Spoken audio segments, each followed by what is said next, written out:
Welcome to a very special episode of Cosmic Divide because it's just me. It's just me, TMV, coming to you today for a full podcast. Now, what we're going to start off by doing is talking about what is going to happen with Cosmic Divide. Because the plan, at least for the future, hopefully, will be that this will not be the case. It will not just be me. I know you're all thinking, what a shame. I would hopefully just want to listen to TMV talk. Now that Elevated is gone, he's off helping to coach global esports. I know most of you probably wanted it to just be me talking to you for however long. But no, that's not going to be the regular plan. The regular plan is going to be, getting guests in here, a rotating cast of guests, hopefully. This might happen every so often, I assume, if a guest can't be found, if no one is willing to speak with me, maybe I will do this. And just talk about Valorant on my own and answer some of your questions. So we have a bunch of questions from people in my Discord server today that we're going to go through. First, we're going to go through a little bit of news, things that have kind of happened in Valorant recently, like we would on any other Cosmic Divide, and then we're going to dive in to some of your questions. So yes, it will just be me talking to you now for however long this episode is. Hopefully it's still enjoyable as I give my thoughts on a variety of topics here. But let's start off with some things that happened in Valorant, which is NRG beating Gen G. 3-0 here in the SOOP Valorant League Grand Final.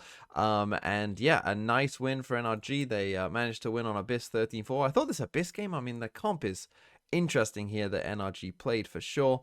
Vice, Harbor. I actually thought the Harbor looked really good, which gave me some hope for maybe Harbor in the future. Then on Haven, we came to a much closer game. I still personally do like Gen G playing the Viper. I have no idea why anyone is playing Neon in off-season tournaments when Neon is about to get nerfed significantly and you probably won't be playing much Neon. I don't think this makes any sense whatsoever, but maybe they're holding out hope that Neon will, still be a thing. And then as well, playing Acend. Just again, from like a philosophical point of view, it just makes no sense. Like, what's the point in playing Acend? Right, like get the practice, get the reps against a good team, on stage, get the reps in of things that you're actually about to do, in a month's time to help you. That's what the offseason should be. If I was, managing a team, that's what I'd be doing. Banning Sunset, banning Acend the whole time. But still, NRG, they won 3-0. I think just very quickly, they look pretty good, right? I don't think, I'm breaking news here. I think NRG will be a top team. Obviously, last year from NRG, we saw a calamity, to be honest. But I think that this team just looks kind of settled. They seem to, have a good understanding of their roles. They know what they're doing. I think they've got a good mixture of both, like, kind of, especially on this Abyss, they had a good mixture of kind of set pieces, set plays that worked pretty well, and then also, kind of the FNS mid-rounding calling type thing. Which I think overall, they just looked pretty good. I was a bit disappointed on this Abyss. I really was hoping. One of the things I've always wanted to see was Harbor Yoru and a Yoru TPing into a Harbor Cove lineup. I really just want to see if it works or not, as a kind of general strategy and general idea. But unfortunately, NRG did not do that. But I think it would be cool if they did. So if anyone's listening from NRG, please try it because I'm interested to see if it works. But that was NRG beating Gen G there in the SOOP League. There are some other things we're just going to quickly run through because we have the brackets for all of the tournaments as well. Right, so we've got the Pacific bracket here. Just let me get it up. This is the Pacific bracket that recently got released. So let's just quickly talk about this bracket, what it looks like, how it's going. Of course, we've got 4 teams. So the 4 teams who made it to champs last year from each region, they get a bye into the next round straight away. And then you've got the other 8 teams who will be playing against each other. So for instance here, sorry it's a bit grainy, but this is just the image I was given. So Boom versus T1. Tough start for Boom here. T1 obviously, much improved, at least on paper, from last season. Seems to have a very good roster. A lot of high hopes for T1. So you'd probably assume that this, should be a T1 win. If Boom do manage to win this game, that would be a pretty crazy upset. And then they will play Paper Rex, right? So we could very well get T1 versus Paper Rex in this kind of second stage here, which is an absolute giga-banger game if we do get that right. I think most people will be, very much looking forward to that game because that should be a pretty big clash of titans and give us a pretty good early indication, of maybe where those two teams are and, who's going to come out on top. Should be a very fun game if we do get to see that one. Then we've got Global, of course, who everyone who's watching this podcast is hopefully rooting for, because, of course, Elevated will be there looking and watching and, hopefully in the little coaching room, on the little camera, helping support Global Esports. And they play Team Secret, which, I mean, if Elevated is doing a good job, which I guess we'll see, this is the kind of game that they could win, I think. Team Secret, are kind of generally a middle of the pack. If you want to be a good team, Team Secret are the kind of level of team that you need to beat, basically. So this will be a good early test for Global. And then whoever wins this, you then play Talon, which, is a winnable game as well, right? I do think Talon will be pretty good this year, but, I don't think that they'll be necessarily completely world beaters, right? I think Talon will probably be pretty good overall, but maybe a bit inconsistent. So whoever does win this game between Global and Secret, will probably fancy that they have a decent chance here. Team Secret probably are feeling like they should have won that game against Talon to qualify for champs. They were in control of both maps and threw them both away. So yeah, they're probably feeling maybe a bit of revenge is on the cards against Talon there. Then you've got RRQ versus DFM. Now, DFM are actually coming into this game probably with actually a bit of hope. I think given what they've shown in the offseason, they seem much improved from where they were before. I think people actually might be picking DFM to win this game. RRQ have kind of generally been a team that I think a lot of people, the kind of streets talk about RRQ, perhaps, as if they're a bit better than they actually are. People, myself included, have generally seen RRQ as a bit of a dark horse team. And they haven't really ever lived up to that, I don't think. But I think definitely this should be an interesting game. I kind of like this game, DFM RRQ. Again, two kind of teams that I think, the streets will like. But they then play Gen G, which they probably won't win. Because even though Gen G did lose to NRG, I still think Gen G look pretty good on the whole. From all of their offseason, if you combine it all, I still think they look pretty good. Definitely some things to sort out. I think Foxy is still a bit inconsistent, and that's just who he is, and so that can be a problem, I think, for Gen G. But I do think that on the whole, they are still pretty good, and Texture will sometimes just carry them completely. So yeah, probably not a great matchup for whoever does win this RRQ DFM game. And then Zeta versus Nongshim, or SPG, as I will continue to refer them to, because the SPG logo was really good, and this Nongshim one is kind of mid. But still, interesting game, and I think, again, a good test. I think a lot of people, again, talking about the streets and people that, teams that the streets like. I think the streets like this SPG Nongshim team. I think of the Ascension teams, obviously we've got G2, but of the new Ascension teams, I think that they're the one that perhaps can deal the most damage. And would not shock me even if they beat Zeta and then maybe beat DRX as well. That really wouldn't be that much of a surprise, I think. I think there's a potential that they kind of, are a big sleeper team that actually does very well. But we'll see how they deal with the Neon nerfs, because they were kind of Neon abusers in their Ascension run. So maybe that just came at a good time for them. But I do think that they just look pretty good in general. So I would probably pick them to win this game.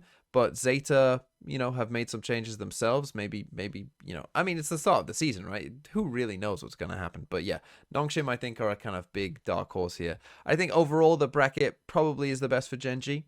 This is probably a game that they should win. And then whoever wins out of DRX or these two as well, Gen G are probably looking at winning that as well. So I think the bracket probably the best draw is for Gen G here, given where we're at. But let's move on to the other brackets as well. Let's go to EMEA. Whose bracket looks like this. We've got Team Liquid versus Koi to play then against Foot. Team Liquid and Koi, two teams that I don't think the expectations are too high for in general. So I think if you're Foot, you're probably pretty happy, probably feel like you can beat Team Liquid or Koi. But it would not shock me if one of them was actually, a pretty decent team, to be honest. Just the way that these kind of things work out. Would it shock me if one of Team Liquid or Koi are actually a team that, is kind of on the edge of competing for, internationals? Probably not, right? You have to remember that no one had any expectation for Gen G or Heretics, right, last season. So, there's going to be at least some teams that are big surprises, and you're like, whoa, no one saw that coming. And it wouldn't shock me if those teams are actually a bit better, than maybe people think. But Carmine Core versus Navi. This one I think is a really interesting game, Karmine Corp versus Navi, because this to me is two teams that I think a lot of people are just kind of throwing up their hands, and it's like, how will this go? I don't know, right? Karmine Corp on paper probably have the better team, but how will they all integrate into that team? How will Sadak and Eng work together? I mean, Elite was pretty good for BBL last year, but how does he go on a non-Turkish team, right? Sugetsu against Navi. This is a banger game, to be honest. Karmine Corp versus Navi. It has like all the elements of a cool game, I think. And then the winner plays Vitality, which is also going to be a really cool. I mean, if Karmine Corp win that and they play the French Derby versus Vitality, and you've got the new Karmine Corp roster against this new like superpower Vitality roster, that's a banger game, right? This is an absolute banging series right here. Whoever wins these games should be super, super interesting, to be honest. Yeah, that's a really good draw. Then you got BBL versus Giants. And again, perhaps even more so than Team Liquid and Koi. Two teams that I think, the world is kind of like BBL, Giants, I sleep. I think that I would put good money on the one of these four teams. I mean, saying that they're going to be heretics is a bit far. But saying that they're going to be good, one of these four teams will be good. And like competing for internationals and will make an international. Who it's going to be, I don't know. The other three will probably be not that good. But one of the four, I think, is going to be good. And maybe, if I had to bet, I would probably slightly favor BBL and Giants. I think Giants might be my pick. Out of all of them, I think Giants are my sleeper, what if they're good pick. But again, this should be a close game. I've probably just cursed Giants. They're probably just going to be absolutely terrible, given what I've just said. But Cloud is good. And then they play Fnatic. And Fnatic, are again, a team with questions, right? There's questions about Fnatic. I'd still probably favor them over these two teams. But there is going to be questions. Also, I think, obviously, there's going to be a pretty big factor of, we're getting Lotus back, but we're getting Fracture back as well. If you're a good Fracture team earlier in the season, that is a pretty significant advantage, in my opinion. So whoever can kind of master Fracture early, they're going to get a pretty significant edge here, because it's probably going to take a bit of time, I would think, for the full meta to shake out, right? Are you playing Cypher? Are you playing Killjoy? Don't know. How does Vice fit into Fracture?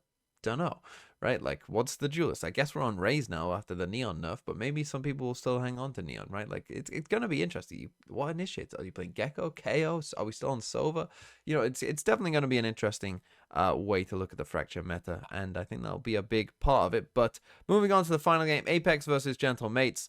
Again, I think I like the way this bracket is kind of shaked out, where I think we've ended up with 4 games where it's actually quite hard to pick who's going to win these games. And this last one is no exception. Apex versus Mates, probably two teams that, the two Ascension teams, probably two teams that most people think will be down there, not really fighting too much towards the top, but we're going to see Fluorescent play here. This is a game that Apex can win. Unfortunately, whoever does win this game is then getting absolute sacrifice to the gods versus Team Heretics, so not an easy draw there whatsoever for whoever does win this game, but, stranger things have happened, and yeah, I think overall this is a pretty good draw here in the MEA as far as it could go. I mean, this KC Navi game, sign me up. That one's going to be good. And then finally, let's just quickly touch on Americas as well. So this is Americas just here. We've got EG versus Loud. Again, a good game, I think. Two sort of similar level teams, I would guess. So again, kind of up in the air, and then they play Crew, and Crew will be favored whoever wins this game of EG Loud, but it would not shock you again if one of these two teams beat Crew, so that should be pretty interesting. Then you've got MIBR versus 100 Thieves, Giga banger game, right? MIBR with Aspas now, coming in, playing against 100 Thieves, who are, let's say, inconsistent, or at least they were last year. And yeah, that's a banger game, and then they play Sentinels, so who, again, this like second one here, whoever we get is it's gonna be a banger game. I'm very excited and interested in seeing whatever happens here. Should be a lot of fun. NRG versus Cloud9. I mean, given what happened, I mean, this is the thing. After Red Bull Homeground, I think most people would look at this and be like, oh, this is going to be an interesting game, right? New NRG, they look pretty good. And hey, new Cloud9, they looked pretty good as well. And Cloud9 just decided to completely self-destruct. So I think most people will be like, NRG are going to win this game. And I would agree. But then we get NRG versus G2, if that does happen.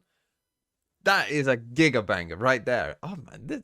These brackets have worked out kind of perfectly. And then we get 2G versus Furia, two teams that, again, probably, there's a lot of Brazilian interest, but maybe not too much else, not too much expected of these teams. And they'll go and play Leviathan. But I think overall, the way that these brackets have just shaked out has just been incredibly, like, basically the most interesting you could probably way of doing it. So yeah, I'm super excited for really all of these kickoff tournaments. I mean, I like kickoff in general. I think the kickoff, just the start of the season, it's fun, right? It's back, but I think that these brackets are particularly quite interesting. So that was just some quick kind of Valorant news for you right there. But now we're going to move on to kind of the meat and potatoes of this episode, which is coming from people's questions from the Discord. And, let me know, by the way, or, in the comments down below, let us know, I guess, because it won't just be me, reading these comments. Let us know, what you think about this. Is this the kind of episode that you would enjoy? If we, if we get guests in the future, every so often, would you like just a TMV talks and answers my questions episode? Let me know in those comments. But yeah, we're gonna move on to some of your comments, and I'm gonna hope that this works because it took me a bit of time to set up, so hopefully this works. It did. Look at that. Look at me go. So yeah, our first question here comes from Slater. Now these questions are going to start with CD because these were asked in my Discord, and I asked people to just put CD for Cosmic Divide at the start of them, so that's why everyone is saying CD. How do you think Crashies will perform with Fnatic, and will this take them back closer to their 2023 form? Now, I will just say that I quickly kind of skimmed through these questions, to kind of get a good sense of, like, what questions am I going to include in here? And if you did ask a question, it's not included. That's because there was more questions than I thought would be asked, to be honest. I put an announcement on my Discord expecting maybe like 5 people would ask a question. And we got a lot more than 5. So sorry if you didn't get included, but I didn't want this to, go too long because I didn't know how long it would take me. But this first question here from Slater: how do I think that Crashies will perform with Fnatic, and how will they do? I think the Crashies is pretty good, right? I think the Crashies is a pretty good player, and so I think that he'll probably continue to be pretty good. Even on NRG, when he was on NRG last year and everything was falling apart, I still thought that Crashies of the players was probably, still the player that I thought, like, okay, he's still doing okay, right? I think when you look at the rest of NRG and how they were doing, I think that obviously Demon 1 struggled mightily in different roles. I thought that Ethan struggled, with the pressure of having to call, and then his utility and focusing on it. I thought he struggled significantly as well. I think that those two were the main kind of underperformance. I thought Crashies was actually, not too bad. So I still think that Crashies is pretty good. The problem with will they be closer to their 2023 form, that is where I think you run into the problem. Because, we've replaced Durka for Kayak. I think most people would probably take Durka, right? Not that Kayak can't be as good as Durka, but I think you're going to need to see it first. Whereas Durka is, more of a proven known quantity, and that known quantity is very good, right? So that's the first kind of problem that they're going to have. Second problem that they're going to have is you shouldn't underrate Leo, right? I know Leo hasn't played in a while, but for Fnatic to get back to their 2023 form, what you have to remember is the best player in 2023 was Leo. Like, he was the best player in the world in 2023. Right, so if I was to make an equivalence and say, like, hey, MIBR are replacing Aspas with a duelist who you think is, a pretty good tier 1 duelist, but they're replacing Aspas with that pretty good tier 1 duelist, you'd probably be not so high on MIBR, right? You'd probably be like, well, MIBR probably won't be that good, right? That's kind of the level that we're talking about here, right? They are trying to replace one of the best players in the world, if not the best player in the world when he is playing. That's how good Leo is. You can't really replace that person. Leo is kind of irreplaceable. So I don't think that they will be close to their 2023 form, because their 2023 form is literally winning multiple tournaments, doing something that no other team has done in winning back-to-back tournaments, right? That's their 2023 form. So I don't think that they'll be close to that. I think you're more for Fnatic looking at a 2024 type season, to be honest, where wouldn't surprise me if they did miss an international, and then the internationals that they make, maybe they're okay at, but certainly nothing like crazy special. Like I don't expect them to win tournaments, basically, unless Leo is back. If Leo is back, then maybe they have a chance to win a tournament. But that's only if Leo is back and also, hasn't missed a beat and is still playing like one of the best players in the world, then they can win a tournament. I think without that, it's gonna there are too many other good teams, I think, is the problem. Right? I think that's the other thing that Fnatic were taking advantage of in 2023 is that they had a really good team. A lot of other teams, in those first season of partnerships or whatever, a lot of those other rosters just weren't that good. Like, we can be honest about that, right? Like, there has been a significant turnover from 2023 to where we are now, right? And that's because those initial rosters, a lot of the players weren't the correct players to be playing in Tier 1. So, I think it's just more competitive now than it was back then. And I think without Leo, it's going to be tough for them. I still think that they'll be pretty good. Don't get me wrong. And I think Crashies will be pretty good. But I don't think they'll be back in their 2023 form. Okay, next question. Let's come to Mike. This is our next question. So this is going to be something that references something that happened a while ago. So a couple of years ago, I made a video basically predicting an agent, right? And I called them Painter. And this was before Harbor came out. So that's how long ago this is. But this video, for the people that watched it, people always ask me about this, just like all the time. I think people really like that kind of style, I guess. People like agent design and stuff like that.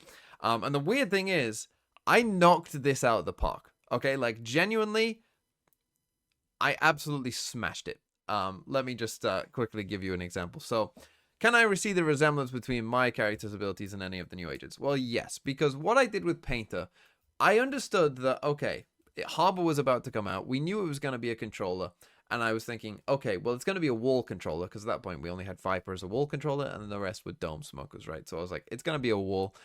If you're going to make a wall, Viper's is very rigid. You have to plant it down. It stays there. It's a straight line. So I thought, oh, you're going to be able to curve this wall, right, to make it different to Viper, which is exactly what they did, right? I had it, and again, my idea was probably better, where you could actually choose on the map. You were a painter, so a canvas of the map came up, and you could paint the walls, which probably would have been what they should have designed Harbor to be. That would have made him significantly better, and maybe if they're looking to buff Harbor, they should lean into that a bit more.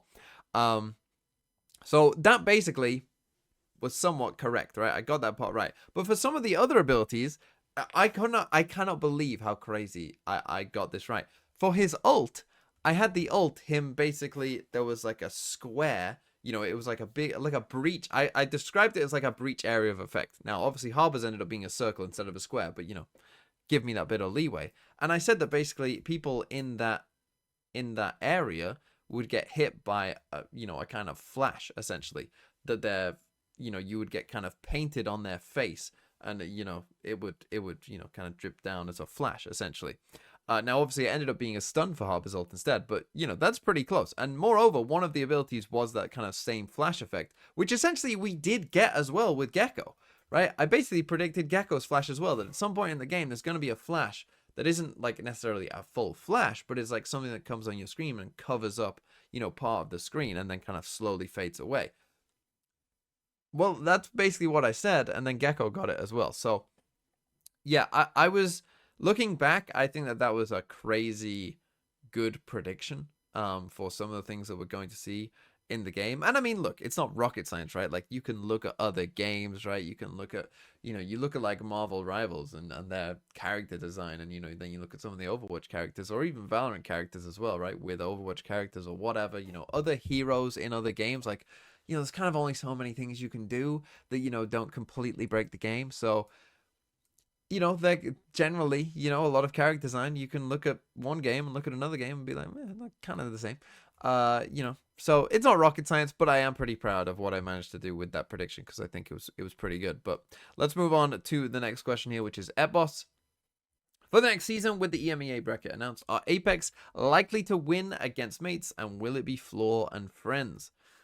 Can they beat Gentle Mates Apex? Yeah. Are they likely to win? I wouldn't say they're likely to win. I would call it kind of a coin flip game if I was being honest, but I wouldn't put them as like heavy favorites or anything. Will it be Floor and Friends though? That I think. Again, I don't really know. I don't think it'll be straight Floor and Friends. I don't think Floor will be carrying, and then the other players on the team will just be so like just doing nothing, right? I highly doubt that would be the case, but I do think that Floor will be pretty good. I think the way and the best way of kind of looking at these kind of things is, and how Floor will do, and what we should expect from Floor, is that if you look at some of the Spotlight series kind of events, right, where you do get a mix of kind of the tier 1 players playing with Game Changers players and whatever, you're going to look at some of those players' stats in those tournaments of known tier 1 like good players, right? You can look at them in the Spotlight series and look at some of their numbers and be like, wow, some of their numbers are really, really high. But then you can also look at Floor's numbers in Game Changers in general over a much longer period of time, so it's much harder to sustain incredible numbers. But if you look at Floor's numbers over a long period of time, in Game Changers, like if you think about it, it's kind of like if you put a tier 1 duelist in Game Changers, what would you expect their numbers to be? It kind of is probably about what Floor's numbers are, right? So I think that Floor deserved the chance for that reason, right? That if you kind of logically work from backwards, kind of that way, it makes sense that Floor is kind of, at that level. And I still think Floor, needs to work on some things and won't get away with as much, as she did in Game Changers. But like on the whole, like Floor has the mechanics certainly to be able to compete at this level. But I don't think it'll be Floor and Friends because, the other players on that team as well, like aren't, bots. That they are also going to be, doing something. So I don't think it'll be Floor and Friends, but I am excited to see Floor play in Tier 1. Okay, next question from Ori, the Albania Reactor leader. If there could only be 5 agents for pro play, which would you want them to be? Now, this one caused me some trouble. Because this one I did give a bit of thought to. Because I didn't just want to be thinking here on the spot. But it's a tough question, right? So the first thing I thought is like, do I just want it to be, crazy? Like, what's the craziest 5 agents that you can put together? But then I thought that would get quite boring, actually, right? If you just were like, hey, let's play double duelist nature, raise neon, every map, I think that would get quite dull. Like, it'd be fun for like, a couple weeks, and then you'd be like, oh, another fast exec, eh? Oh, okay. So I thought you probably want a balanced comp, right? So that you can see a range of strategies, so that you can see a range of different stuff going on. I think that's probably what you want to happen. So for that reason, well, I should also say, you also then want like kind of interesting, dynamic, maybe complex agents within that, right? So for that reason, I think you would want Yoru, because Yoru is quite complex, and you would see quite a different, quite a few different bits of stuff, and it would be interesting to see if people had to commit to Yoru. I'm sure the gameplay would be kind of crazy. I think Cypher is a good choice, right, to give it as a Sentinel, as kind of somewhat complex, a lot of different setups, that you could potentially do. Works decently well on pretty much every map. So Yoru, Cypher would be 2. I think Omen is a pretty safe bet. That's just like a pretty solid, good agent. And obviously you're gonna need smokes, so Omen. I think Solver as well, pretty safe, strong bet for most maps. And would be pretty good. So those 4 I was kind of like, okay, those 4 I'm pretty happy with. And then I was kind of like, but what do I want as the other, right? And my choices were basically between like, do you want a Breach? Do you want a Viper? Maybe go Astra double controller. That would be kind of interesting to see what people could cook up with some of that stuff, but it might get a little bit dull at times. You could potentially play like a KO if you wanted to as well. And I think overall I did kind of think at the end of the day, I think probably the most kind of universal and, potentially kind of long term in terms of doing the most stuff, I think that KO would probably be my 5th choice there, as an agent, just to see what we could do. And I think it would be interesting. I think that would give you the most variety in terms of like round to round basis. Like, you can run defaults with that comp, you can run fast execs with that comp, right? The ults, you've got some pretty good ults in that comp. So you can have some pretty cool ult rounds. So I think that that's what I'm going for, but that fifth slot I think is up for grabs. But yeah, that one's an interesting one for sure. But that's my answer. Take it or leave it if you don't like it. Next one is from Fergeron. So you and the stats always say the breach at the top level doesn't see much value. How would you buff, change him to make him more viable? Would making stuns better across the board help? Well, to answer the last part, yes, making stuns better across the board obviously would help. There are obvious problems with that in that you then, inadvertently buff other agents with stuns, or if they're looking to bring in an agent in the future with stuns, that obviously creates other problems that, if stuns are just generically better. The problem for me, so Breach has a couple problems, right? When you look at Breach's kit, one problem is, as you say, the stuns are sometimes unreliable, right? They aren't reliably like, hey, you get stunned, you die. In fact, you will have seen it many times where you get stunned, I still kill you even when I'm stunned, right? That still happens fairly often, right? So that's Breach's first problem, as you say. The stuns aren't always reliable. Second thing is, his flashes at a pro level just aren't good, basically, right? Every pro at the top level turns almost every Breach flash. So essentially you have two abilities that really don't do that much a lot of the time, right? So that's another problem for Breach. The Aftershock is good. The Aftershock is just a good ability. There's really no way around that. And then the ult, I also think, whilst the ult is pretty good, I think a lot of the time it's quite predictable. It's quite predictable, and there are ways around it as well, right? And it might miss a slight area that people can be in, if you're ulting onto a site, or, teams, know how to wait for it and flood back in straight away and get to you, right, as you're kind of clearing out the site. And so the ult as well, whilst it's pretty good, I think sometimes can be played around, and sometimes even cost you rounds, right? When you're playing around it, and really hoping that that's your win con in the round and that's all you're going to do. I've seen many times people kind of maybe overestimate a Breach ult, where maybe you've taken the site, right? And you have a Breach ult now after planting whatever, and you try and push deep into the defender's spawn with a Breach ult, and you try it and you all end up dying because you overrated the impact of that Breach ult, and really you didn't have enough other utility to really push that space. So I think sometimes that can happen as well. Another problem that Breach has is that he's not very good against double controller, right? His flashes lose even more value against double controller, and I think, it can be even more difficult to, play off the stuns and stuff like that when people are hiding in smokes, right, for your duelist player. So he loses value against double controller, and in my opinion, double controller is just OP. Like, my personal opinion on this game is that double controller just is the way you should play. Smokes are just very good in this game. And so, for me, Breach just struggles against the thing that I think is just very strong. And I think that that's the thing. Anytime that Breach plays, on a map like Lotus, or even on a map like Haven, if someone is playing Viper against him, right, he just never wins. He just never wins. And I think that's because teams... And this is the thing, I do these stats and I collate these stats every year. So for me, it becomes very obvious, right? Because I'm looking at them. And I see them develop over time as well, right? And so I even have extra information of like, hey, Breach actually is even worse on this map than the stats. So even though the stats say that he's very bad, he's actually only being carried because Paper Rex are playing Breach on this map. That has happened multiple times before, by the way, where Breach's wins come from the very best teams. And if any average team plays Breach, they literally never win. And I don't include that in my stats because it's kind of, I'm not keeping track fully of that.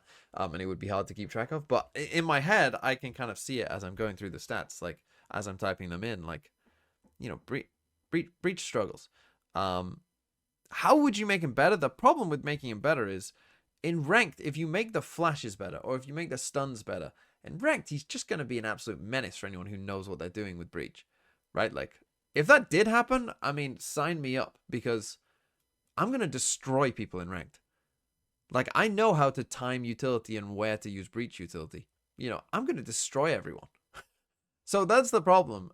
even though Breach isn't like amazing in ranked or whatever, like if you did significantly buff him, I think you would have a problem. So I personally think Breach is just in one of those situations of like, I think you just leave it because his pick rate is still there, right? People still believe that Breach is good, right? These pro teams still believe Breach is good. He's not, but people still believe it. So you can, so there you go, right? Why they don't just play KO, who is just a better Breach, I don't know.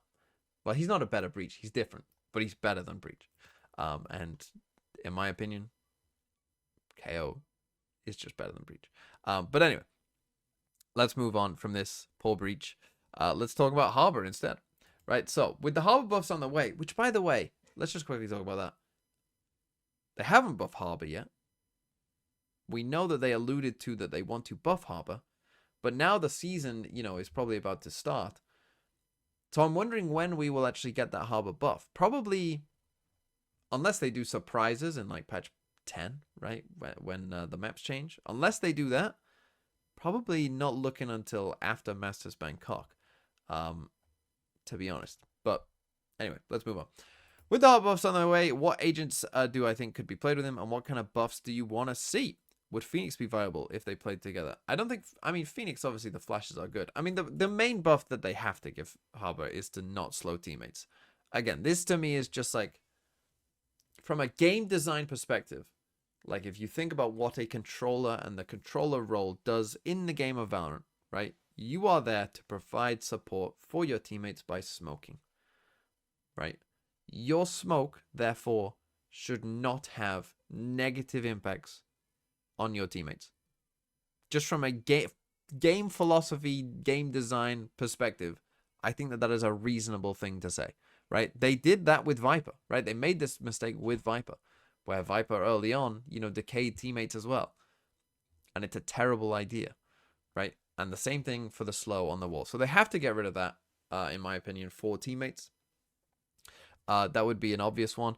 Other buffs are like, again, to me, the main buff that Harbor need, it is about his main smoke, right? Is about his signature ability. And whether that's being able to control it easier so that you can do more complex smokes and be more creative with those smokes, more easily. And so that basically anyone can control it. Or being able to do it from a distance, right? Because that is a problem that Harbor has, right? Like every other smoking agent, like when they put their smoke up, you don't know where they are. Right, Harbor is basically revealing himself every time he uses his signature ability. Right, you know generally where that wall has to have come from. So that's just not good, and it also means that you can't smoke across the map. For the defensive side in particular, right? You basically have to play in some of the middle of the map so that you can smoke off both sides.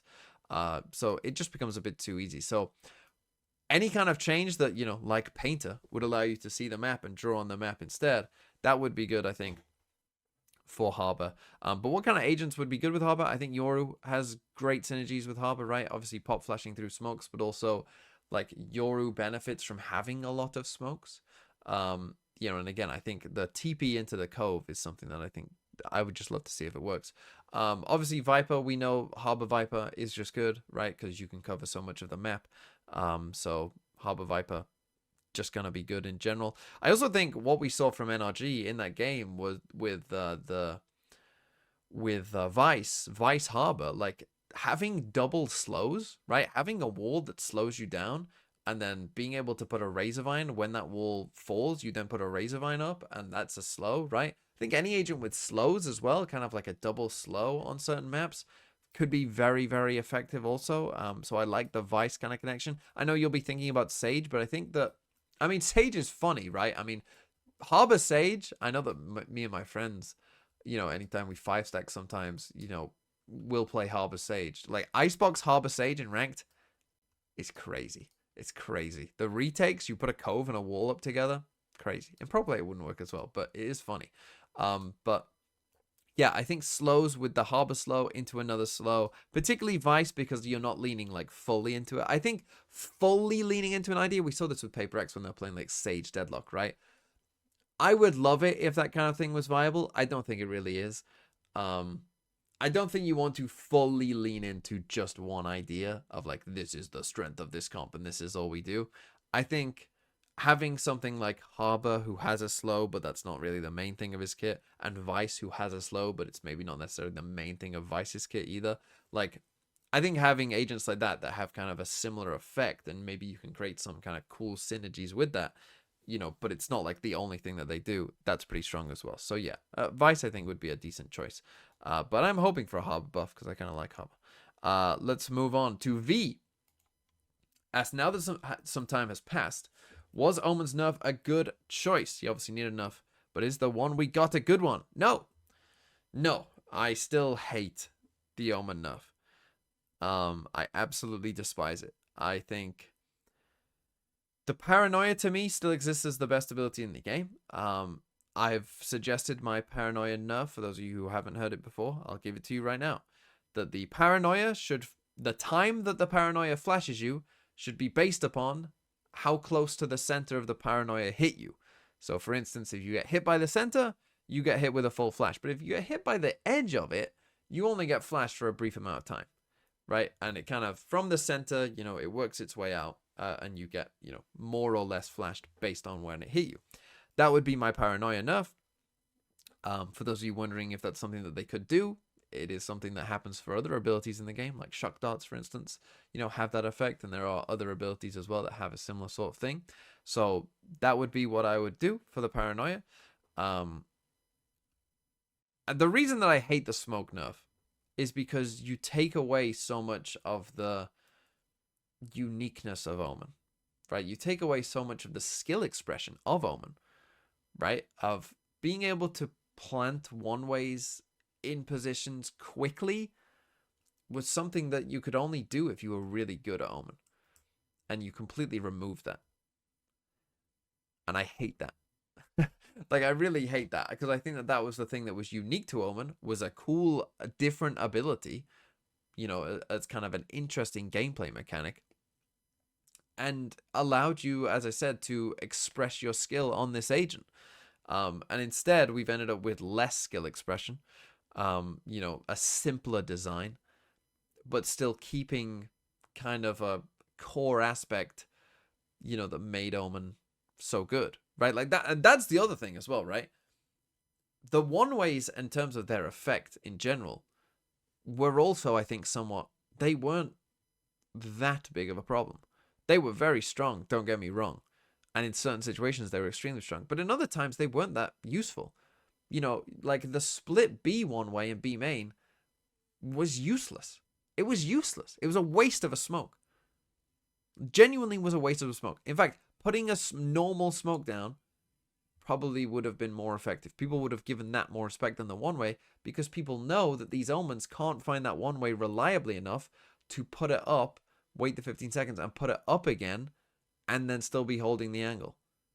Like, pro teams knew that. And so anytime that first one-way disappeared, they would just walk into B main. Or, and that was that.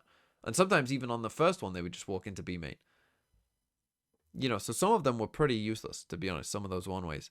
And, teams, like, pro teams have good ways of getting past those things. The same for Lotus A, right? If you're playing against Viper, and you should be playing Viper on Lotus, you just put up the Viper wall and you walk past it. It's not rocket science, right? Like, teams did that all the time. So how useful was that one-way? Well, sometimes it was good. If you were playing against a non-Viper comp, it was good. And if you were playing against Viper, which you were most of the time, it wasn't that good. So I just think that they nerfed the wrong thing for a lot of reasons, personally. I think the game would have been a lot better off had they nerfed the Paranoia. And to be honest, I think it's probably because they didn't know how to nerf the Paranoia. That was the problem. Because the Paranoia is just way too good. Like, especially at a high level, Paranoia is just way too good. Like, think of every flash in the game. You can turn or shoot every other flash. Pros are really good at turning or shooting flashes. The Omen flash is the only one in the game that you cannot turn and you cannot shoot. Well, yeah, that's OP. And it covers a massive area, and it blinds you for a decent amount of time.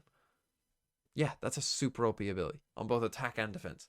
Like, it's crazy, and that definitely is the thing that they should have nerfed, in my opinion. Let's move on. Speaking of Riot and making bad decisions, HK Yappa asks, do you think the map design team is full of idiots? Or are they just too scared to make good changes? I mean, I doubt they're too scared to make good changes. I think probably the truth of the matter is designing good Valorant maps is extremely difficult. Right? I think that that's probably the first thing. When you think of how many things there are to consider, right? With all the agents in the game, all of the different interactions in the game that they have to test for, make sure that nothing is just like completely broken, right? That's tough, right? When you've got so many agents, and you have to consider that obviously they know what new agents are coming down the line as well, that they're also having to test for, all the new stuff that they're bringing out that we don't even know about yet.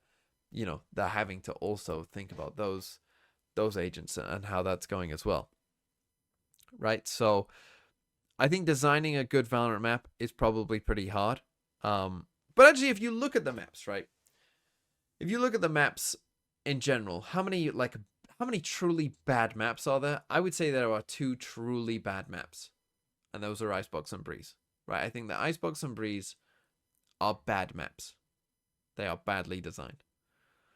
I think that there are then 3 maps, if I'm not forgetting any, that I would say have problems, right? Significant problems, maybe. In Abyss, Sunset, and what was the other one I was thinking of? Pearl, right? Those maps maybe aren't completely terrible, but have issues, in my opinion. And some of you will disagree with this, of course, and that's fine. But I think the rest of them, the other maps that are in the game other than that, are probably like, okay, right? And what's that? Like half and half? We're kind of about 50%, maybe just above, in terms of like maps being okay, right? Like, and not that other maps don't have some problems that I wouldn't change, right? Like Acend is a good example of a map that I do think is too defense-sided and could be better, but it's not terrible, right? Like it's still pretty good as a map design, right? And you might not like certain maps, like Split, Bind, whatever, right? Like you might not like some of them, and personally, some people don't like Fracture, but I actually think that Fracture is a major success in terms of map design. I think that Fracture is an unbelievable success of map design, because I think that just the general concept of having the defenders spawn in the middle and having attackers flank either side of them, that map could have so easily been completely unplayable, just from the general concept that they were going for off the rip, right? Like, it would have been so easy for Fracture to literally be an unplayable map, right? And if you remember when Fracture first came out, it was an unplayable map. Not because of the actual map, but just because people didn't know what to do, right? Defenders would just defend it normally, and it's unplayable in that sense, right? So the fact that they've designed that map and you can be successful on defense by pushing out, and it is a viable option that you have as the defenders, like, that is a massive win of map design, in my opinion. Fracture is a really well-designed map, considering the risk that they took by designing a map like that. So yeah, I think designing Valorant maps is pretty hard. I think in general, one thing that I hope that they have learned is that in general, big maps in Valorant aren't good. Big open spaces and big maps in general just aren't that good, right? And in my opinion, the reason for that is some agents just become completely unplayable on those maps, right? So if you like playing a certain agent, let's say Raze, let's say you're a Raze main, well, on Breeze or on Abyss or on, Icebox, you're just not going to feel as useful because they're big maps and your agent doesn't work that well on those maps, right? But the inverse isn't true, right? Viper is good on big maps and Viper is good on small maps. Because on a big map, Viper is the only one who can smoke everything off. And on a small map, Viper can smoke like 3/4 of the map off.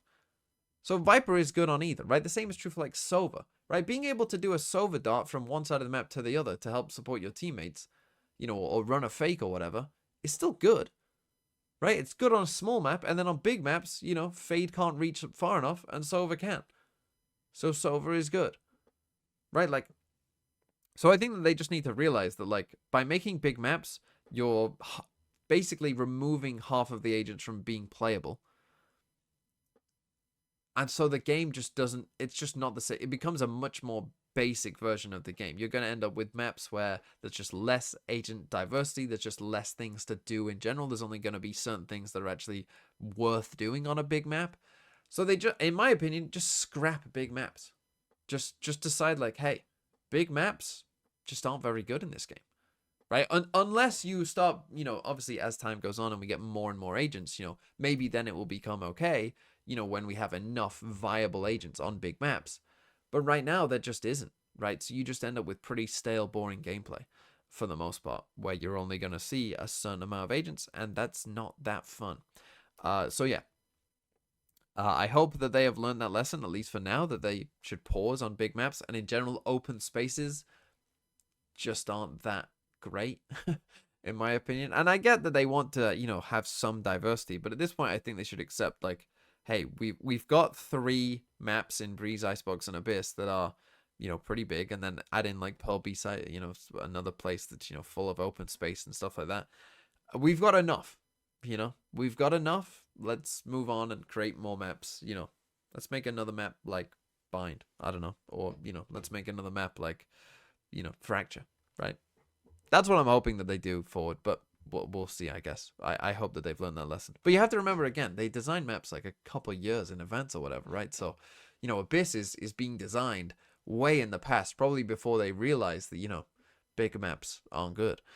So anyway, let's move on to this question by dash ... What is a generally hated meta or change to the game that you think was a good thing?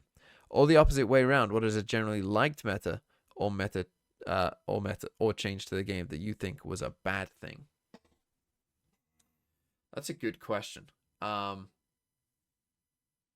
is a good question. When it comes to metas, like the thing is with metas is it gets weird, right? Because when people are in a certain meta, they hate it, and then they kind of look at it back with rose-tinted glasses, right? Like the chamber meta is the pinnacle of this, right? Where people hated chamber.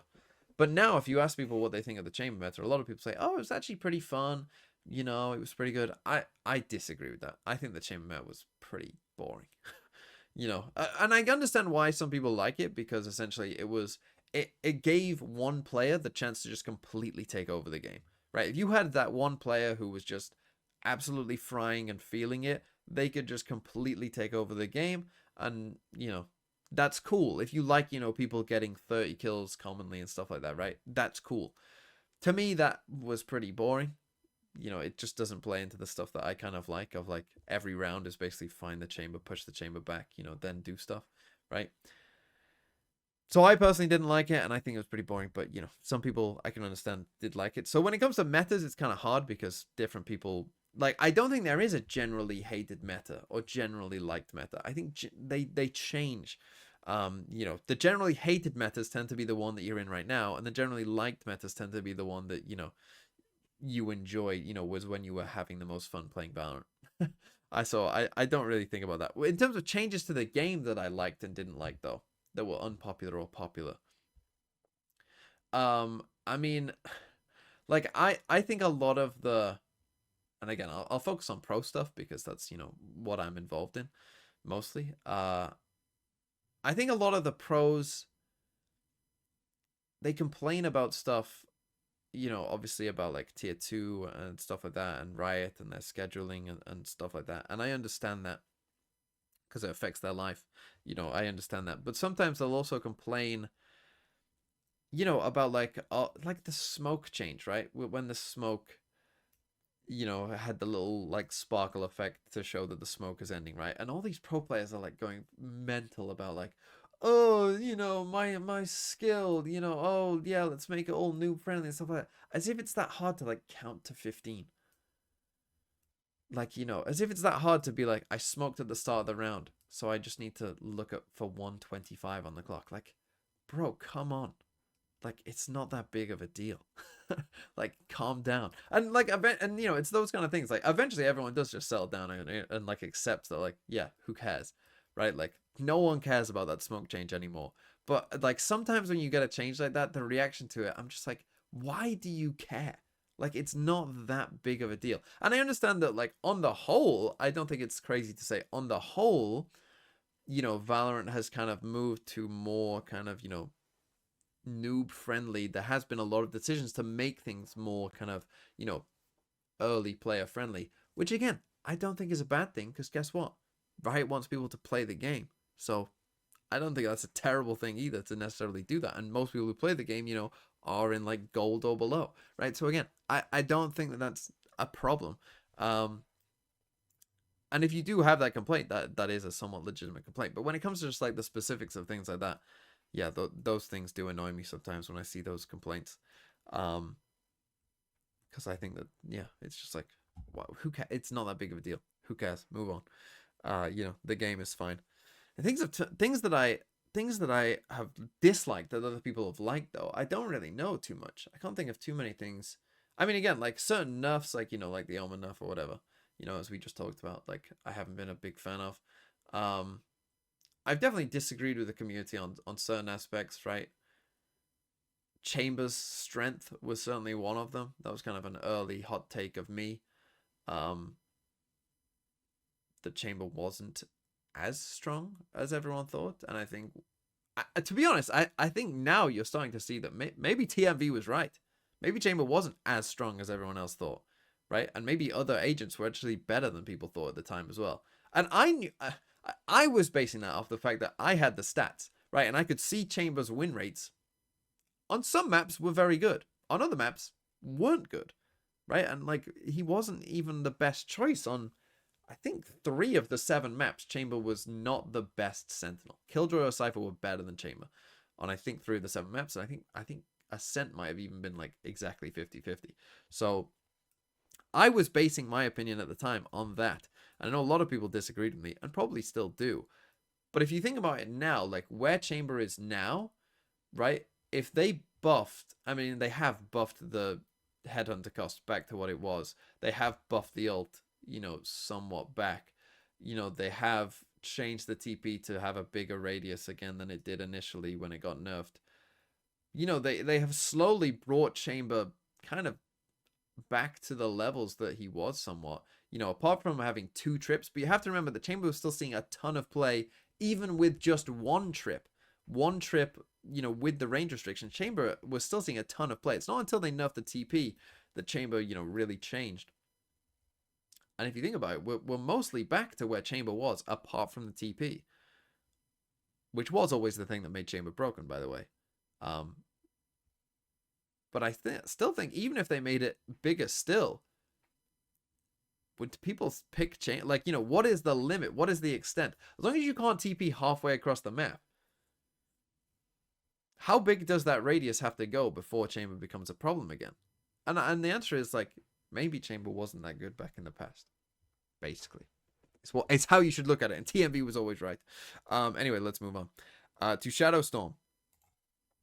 This one's a bit of a long one, so let's get through it. With Valorant being a constant cycle of updates causing the meta to change frequently, do you ever think we'll see a long-term meta?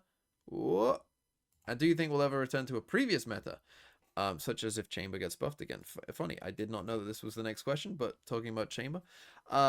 Will we ever return to a previous meta? I mean, probably, right? You go long enough in a game cycle, at some point they're probably going to buff a Neon again, or a Chamber again, right? Or whoever, right? They buffed Astra again. They probably will get to that point where we do end up in a somewhat, going back to a cycle that we've had before. I think in general, though, when we talk about metas in Valorant, like, people get this wrong, because generally each map has its own meta that are somewhat distinct from other maps, right? Some maps are the same, but a lot of the time is distinct. Like when people talk about Harbor Viper meta, it wasn't a Harbor Viper meta, right? Harbor's pick rate wasn't even that high. It was a double controller Sky meta is what it was, right? And that's what we should see that meta as, because that's actually what the meta was, right? It was X controller, normally Omen, sometimes Harbor, with Viper and Sky. That was the kind of general meta. And Chamber was a meta. But even like saying a Neon meta, did we have a Neon meta if Neon was only seeing a pick rate of like 35%, 40%? Is that a Neon meta? Not really, right? Like, there was still 3 maps where Neon wasn't getting any play. Is that a Neon meta? Not really. Like, there are only a couple things, I would say, like kind of double controller Sky, like Chamber, that really permeated kind of all maps. It's actually pretty rare. And even then, like, double controller Sky didn't even really permeate Ascent. So there's still even exceptions to the rule there. And even on other maps like Haven, it was still only like 50%. So, that's the thing, right? When it comes to talking about metas, we often give it convenient labels that probably don't fully accurately represent what the actual meta at the time was, because we just ignore like Acend. Right? We just ignore the maps that are kind of stale and don't really, play into our ideas. And in a sense, there are long-term metas, right? Like Acend is a long-term meta. Haven's meta is kind of a long-term meta. Lotus, when it comes back, I'm sure will probably have a very similar, comp than it was before, right? So that is a long-term meta. So if you're talking about the whole game, that's a bit tough because maps have different metas themselves. But on certain maps, we have seen long-term metas, and I'm sure we will see previous metas somewhat return on those maps as well. That's my answer. Not a great answer, but deal with it. That's the answer I'm giving you. Lack asks this. Looking forward 5 years, how do you think teams will use imports going forward? Will there be more, less? Will certain regions be net importers, exporters? Will some regions introduce tariffs? I think obviously it depends on how the regions balance out in the future, right? I think right now, obviously, we have kind of 4 fairly equal in terms of, like the region's strength. We're looking at 4 fairly equal regions, right? And if that holds up, then of course you can probably expect that, we'll probably see similar amounts that we do now, right? Where if someone becomes available that a team think is good, they go maybe to a different region if, that region is willing to take that chance. But if we don't see that, right? Like if China takes over the game, well then, yeah, you're probably going to get a lot of Chinese imported players, right, into other regions. Because why would you not? If they're the best, if they're all the best players, then why would you not? I hope that isn't the case, and I hope that doesn't happen. And I also hope that the fact that we have a pretty strict import rule of only 1 player, does mean that hopefully the regions will stay pretty balanced overall, because, those teams, if we're at a good level now, right? We're at a pretty good level now in terms of balance between the regions. The hope is that, you've got all these teams playing against, like anyone you play is like of a similar sort of level. It's not like one region is dominating already. So, you should expect it to hopefully be pretty balanced going forward, because everyone is getting that experience. And because there is a pretty strict import rule, they're going to continue to have that experience of playing against, a similar sort of level. And also, I think the general kind of interest in Valorant, whilst there are obviously China, there's a lot of interest there. North America probably has a bit more than EMEA and Pacific, and maybe EMEA is actually at the bottom of that list. But there's still enough interest in all the regions to where it's like, no region is a meme, right? No region is seen as like lesser. No, even within kind of the mini regions, I think of, like South America isn't seen as like a meme versus North America, right? Like the South American teams are also pretty good. So yeah, I think we should be good, hopefully. But the only thing I would say is if one region is going to take over the game, it probably would be China. Just because obviously they're newer to the scene and, the interest is extremely high, it seems. So maybe there would be a case that China would have that. But I do think that if that doesn't happen, we should be in a pretty good spot. And I hope that is the case. Okay, Carlos asks the next question. Assuming the new initiator is to rival Breach and has no information gathering utility, what abilities would you like such agent to have? Where should he differ to Breach? Like how Fade is a closer range recon initiator, while Sova is a longer range one. Yeah, I mean, I do think the idea of having no info initiators is pretty good. I thought Mimi's idea actually on Plat Chat of kind of see-through goggles was kind of an interesting idea for an initiator, right? Kind of different, kind of something that's, not really in the game. I think that would be kind of cool. And it would be interesting. Personally, I think that the interesting design as well is like, and this is where it's tough, obviously, to just come up with an agent, right? But when they play on things that are a bit different, right? So like Gecko, for instance, is like even though the like abilities are pretty similar and actually pretty similar to other abilities in the game, and they're pretty simple. Just the fact that we're playing with like how often you can get utility and the timing basis of it, that is quite interesting, right? It makes Gecko quite unique, even though his actual abilities are, somewhat similar to, maybe other stuff. It makes him, kind of unique, kind of interesting. So I kind of always like that idea of, how could we play around with something like that, right? How can you make potentially the ability design quite normal, but you end up with a very different agent because of maybe some of the specifics, right? Like, for instance, what if someone had like an ult that was like a 3-cost ult, right? That did something that was quite small, but, it's different. It's just like different. And what would that look like, right? What would a 3-cost ult in Valorant look like? That you could like ult every other round, guaranteed, or like every round, or ult multiple times in a round. I mean, Gecko can already ult multiple times around, but like interesting, right? Like, what does that look like? I personally like stuff like that. Reyna is another example, right? And maybe they would do that, right? Where you have like one ability that's kind of paired into two, and you have kind of a dual use. Right now, it kind of feels a bit wasted on Reyna because, it's Reyna. But, something like that, right? Where, again, could you have one ability that's kind of multi-use in the way that you use it? I guess Astra is a similar example as well, right? With the stars as well. So, those kind of design elements are the things that kind of interest me. Look, I don't know that it's going to be a no info initiator. That was just kind of a thought that I had based on, generally it makes sense, right? The Breach doesn't really have that much of a rival. The thing is with Sova versus Fade, and the example that you give off of like Fade being closer range while Sova is longer range, is that I really think we need another deep lying initiator, right? To rival Breach, it's not that they need to be up close and personal. I actually think they need to be kind of further back like a Breach. And that's the thing that we're missing, because you have, like a KO or a Sky or maybe even a Gecko to an extent of, initiators who are kind of right there, and they throw their utility and they're right there next to the duelist and they're going in, right? It's the second player. Whereas a Breach, is like, kind of the fourth player in, essentially, backline kind of initiating. So I think if they were going to rival Breach, that kind of backline initiation style, how would you do that? I don't know, right? You could have kind of controller like map, come up, that kind of thing, and abilities, are based on a map, kind of in an Astra kind of sense. Like, imagine if you used Astra as an initiator, what's that like, right? What does that look like as an agent? That kind of stuff. That would be somewhat interesting, right? An initiator that can lurk. What's that like, right? What does a lurking initiator look like? Things like that. This is how I'm sure they probably do start agent design with those kind of, what does that look like, right? What does a lurking initiator look like? And then how do you design that agent, right?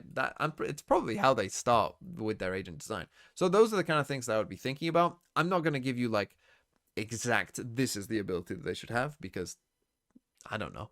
But, I think those are the kind of questions that you should start thinking about, right? When you're talking about agent design, is come up with a concept that isn't in the game yet and go like, what does that look like? And go from there and think about it from there. So that's my answer. Next question. How random do you find Valorant esports compared to some other esports? E.g. how well dynasties replicating success possible? How much can anyone win? So I don't really know other esports that well. So I'm not really going to talk too much about other esports because I don't know. I mean, I know of, like general, like T1 are good at League. I know of kind of stories of other esports and, the dynasties and stuff like that. Obviously, we've only had one team win back-to-back tournaments. And one of them was, a tournament that some people don't even fully consider for some reason. I don't know why. But I think Lock-In was actually one of the better tournaments in Valorant. But, yeah, I think replicating success in Valorant is... There's a couple of reasons why I think it's hard in Valorant. One is because of the game, right? And the fact that it's a game that updates fairly often. And metas change and maps change, maybe more than they do in other games. And so, obviously, that makes it hard. Because we can just be real about it, right? Like, some metas favor certain teams more than they do other teams. That's just the basic truth, right? And so, if you're a good team and you end up with a meta that, you're good at, suits your players, suits your style, that's good for you, right? But then it might change. You might end up in a meta that doesn't suit your style and you don't do as well, right? So that's one thing. The other thing is, of course, that there is region balance as well, right? I think a lot of other esports have an advantage for creating dynasties and stuff, because if you're the best team in the best region in an esport, well, then you're gonna often win a lot of tournaments, right? And you're often playing and scrimming against, like, if you've got one region where all the best teams are, those teams play against each other in their regionals, right? And they scrim against each other potentially more. And so if you've got one team that knows how to beat those other teams in their region, well, then they know they're the best team in the world and they're going to win, right? No matter what. Well, in Valorant, that's not the case, right? Because you could be the best team in your region and you're scrimming against these other teams who are, around your style. But then you're going to go to an international, you're going to play someone who plays a completely different style of Valorant, but is also at your level, right? So that's what makes it hard. When teams go to these internationals, they aren't used to playing as these teams from other regions. They might do something that they've never seen before.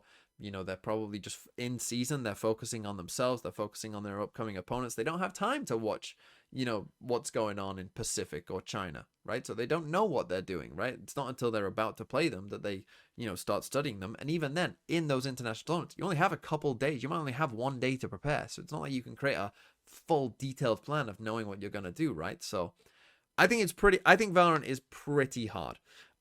There is some randomness taken away by the fact that we do double a limb, right? If you wanted to make it more random, single a limb is a way of increasing randomness. It would make it even harder to replicate the success. But I think that, yeah, we've entered the stage of Valorant of, like, because of double a limb, the good teams will generally get to the internationals. And, the best teams will generally go a decent way in internationals, right? Because of double a limb. But in terms of actually winning it, that's very, very difficult in Valorant. Just because of all the things that I just mentioned. Let's move on to 2008 Toyota Corolla. Do I think the Vitality roster would be better off with Sender instead?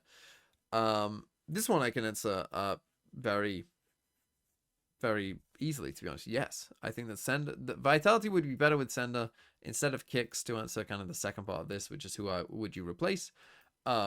Sender, I think, would be better than Kicks because it would mean that Sender could IGL and that Safe would not have to IGL. And so then you would just have an IGL who still is a pretty decent fragger and still is pretty, decent overall, I would say. And then you've just got 4 absolute monster players. Like, then you would just have a team of, like, that's the thing. Safe's performance might dip because he's IGLing, right? Whereas Sender's performance on IGL is probably of a similar level to Kicks overall. And then you would just have 4 players who are insane and can just win any round at any point, anytime. So yeah, they would be better off with Sender for that reason. Not that Kicks is a bad player, but just having Sender be able to IGL and unlock Safe even more would be crazy. But they're still probably going to be pretty good. Okay, Pigchair asks, what are things from other esports or even traditional sports that you'd like teams or Riot themselves to implement into Valorant? And I'm actually going to combine this with the next question as well. So the next question is, what do you think they can do to make Tier 2 better? We're going to combine these two because they go well together, to be honest. Now, again, I don't know other esports that well, right? So I'm sure people in the comments will have, other esports that they know that, oh, they do this thing and they do this thing and it's so cool. And, I wish we could do that in Valorant. I don't know those things because I don't watch any other esports. Traditional sports, though, I do watch traditional sports. And there is one thing in particular that I think also would help Tier 2 that I would love to see in Valorant. I would absolutely love to see this in Valorant.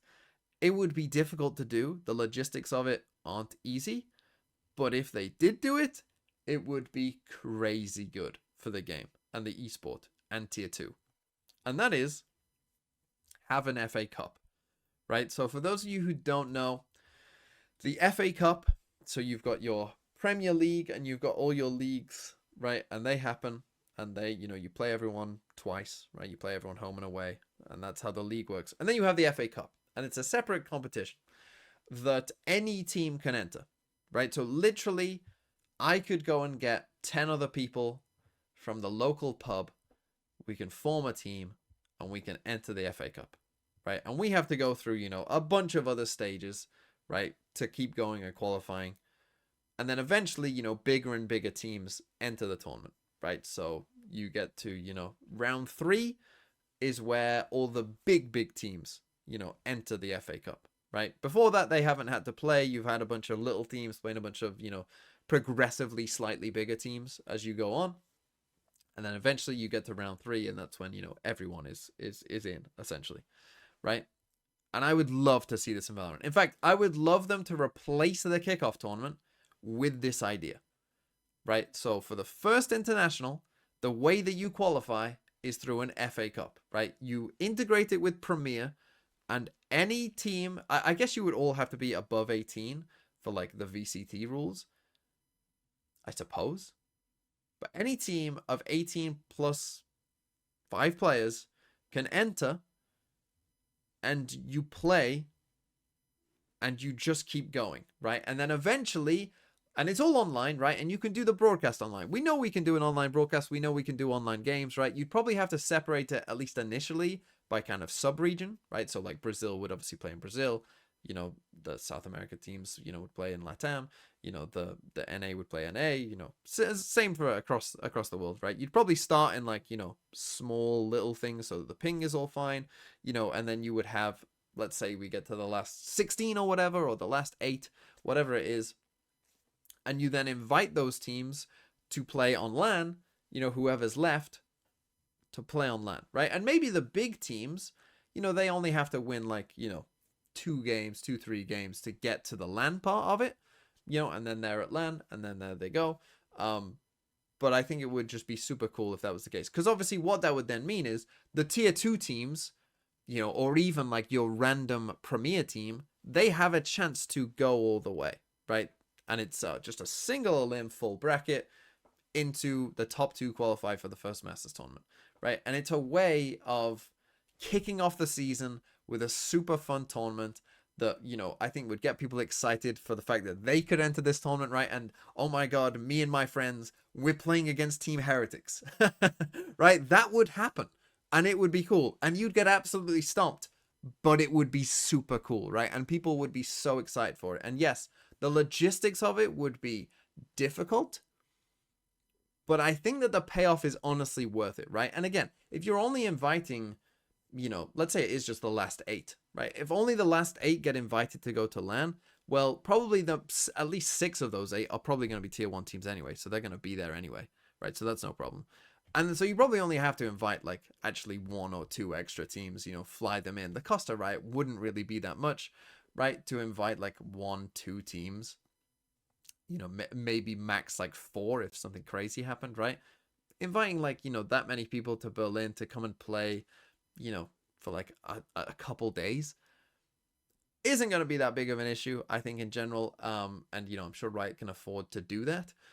And I think that it would be super cool. I think that it would be a super, super cool way of running a tournament. And then obviously you get the chance of like, hey, a tier 2 team can make it to that first international, right? That could happen. I am just going to quickly turn on a light because I'm noticing it's getting quite dark outside and you're stopping seeing my face. Lighting change. Sorry about that. Normally this is where Elevate would speak. And he could feel for me doing that, but unfortunately he's not here. So we've had to do this instead. Right, so yeah, that is one thing that I would do. I think that it would be so cool. I think it would be so good to have that happen, right? And you end up with maybe a miracle run where a tier 2 team does make it to an international tournament, right? And it's crazy and everyone's rooting for them. And yeah, that would just be cool. Again, logistically wouldn't be so easy because you'd have a lot of games, right? There'd be a lot of games, and the broadcast, you'd have to figure out how exactly you want it to work. And the broadcast might be a bit messy because it's all online. Right? It would have to be online. Obviously, you can't invite everyone to like Berlin or whatever. But I think that it would be cool. And I think the payoff would be extremely good. And so, yeah, that is my hope. For an FA Cup of Valorant for that first Masters tournament, I think would just be super cool. I think it would be incredibly, incredibly cool. So, yeah, that's my answer. That's my main answer. There are, of course, many other things that you could do. The thing is with esports versus traditional sports, the problem is in traditional sports, generally, this is not always true, but in traditional sports, you have a club that does one thing, right? Whereas in esports, you have an esport org that plays in many games, different rules, all that. In traditional sports, Manchester United are a football team, and that's what they do, right? There are some exceptions like Barcelona, for instance, but, for the most part, that is the case. So I think that makes it a bit tricky sometimes to kind of create that kind of allegiance. I think generally people have allegiance maybe more to players than they do orgs, which is difficult because obviously players move from team to team. Eventually that player will retire. It's not the same as like traditional sports where you support the club and the club will always be there, hopefully. Players will come and go and managers will come and go, but the club will be there, right? And really the fans a lot of the time, are the club essentially. So it's a bit, that's why esports is tricky, I guess. But yeah, there's my answer. Next question, good one from me roll. When do you think the replay system will be released? The optimist in me, the optimist is saying we're going to get Valorant's 5th year anniversary, next year. If I was right for our 5th year anniversary, I'd hope to do something pretty big. And so I would hope, I would probably, think that there might have been an internal deadline of like, let's get this out by the 5th year anniversary, right? Let's release it for the 5th year anniversary. People will go wild. They might miss that deadline. I'm not going to lie. I don't want to get your expectations up too high because I don't know. But that's the optimist in me. It says 5th year anniversary. If not then, I mean, we have seen that there is at least some workings of a replay system involved. But yeah, at this point, who knows? But the optimist says 5th year anniversary. Next one, Import Snack. In each region, what team do you think could classify as a dark horse? Team Liquid. I think let's start. I mean, in China, genuinely Wolves. I think Wolves are pretty good, and could be very good. So yeah, definitely Wolves in China, and I say that obviously as a somewhat a Wolves fan, but I do think that is true. In Pacific, I'd probably go. Like again, depends how dark of a horse you mean, right? But I'd probably say Sinpresa / Nongshim. Because again, people I think will just think, hey, they're their Ascension team. If you aren't like paying full close attention, I think people will probably just think, hey, they're Ascension team, like whatever. I think that they'll be pretty good, if not very good. So I would say that they're the dark horse-ish, depending on who you ask. But the streets know, right? But they're a dark horse, I would say. In EMEA, I kind of alluded to it earlier. I don't know why. I mean, again, this changes day to day sometimes when I think about these things. But I just decided, what if Giants are actually good? Like, what if Giants are good? Because I actually think some of their roster moves are actually pretty decent. So I'm going to say Giants. And I think Giants are a fairly dark horse. I don't think many people are saying Giants. So I'm gonna bat for Giants here. And then in Americas is a tough one. I think in Americas, I'm going to say 100 Thieves. The reason I'm going to say 100 Thieves, who I think, again, would classify as a pretty dark horse. Not like extremely dark, but pretty dark. The reason I'm going to say 100 Thieves is because we have seen them be pretty insane for a brief period of time. And that's the thing. It was a brief period of time, and they are somewhat inconsistent. But you have seen it. We do know that, okay, Bang has moved on, but Xander's also a pretty good player. Those players, like, they have shown that they can do it and play at an extremely high level, even if it's just for a brief window. So if they could, replicate that for a longer period of time, they could be pretty strong. So those are my answers, but they'll probably be very wrong. The fake goat, which I know is Fabio, asks, do you think Cloud9, regardless of who they bring in, will be one of the worst teams in Americas, at least at the start of the season?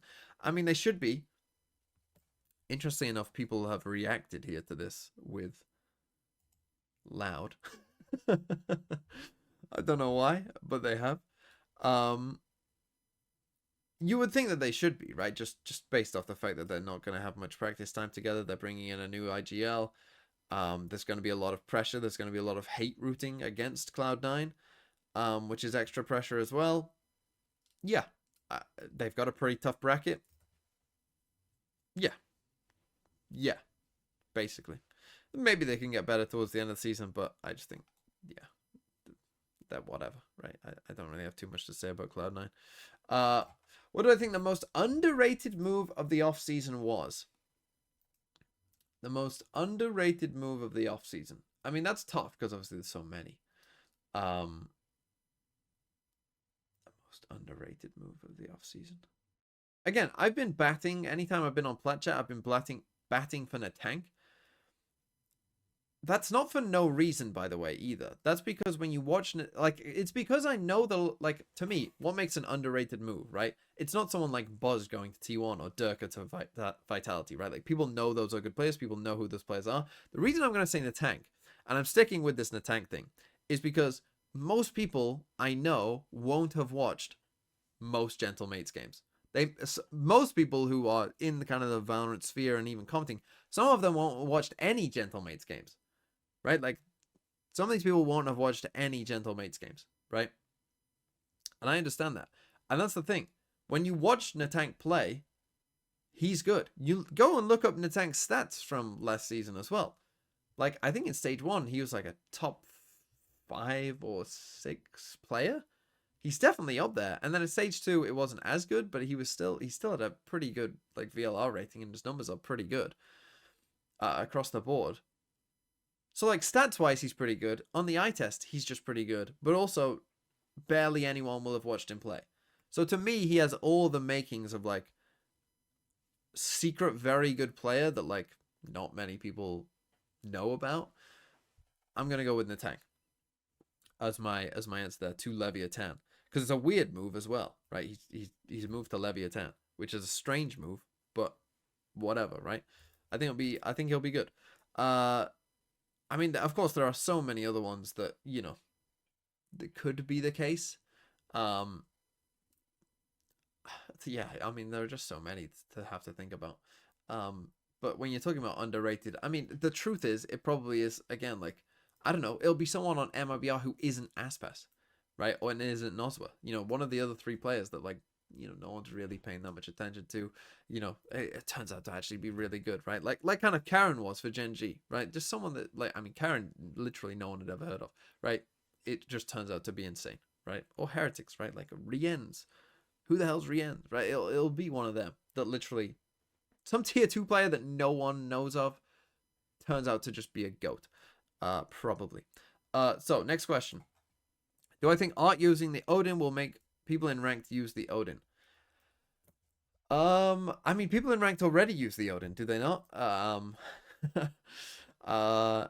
Again, sometimes when me and my friends play, we have this problem where one of them is an Odin abuser, like Art. He uses the Odin all the time and just abuses the Odin. And then that makes our opponents also start abusing the Odin.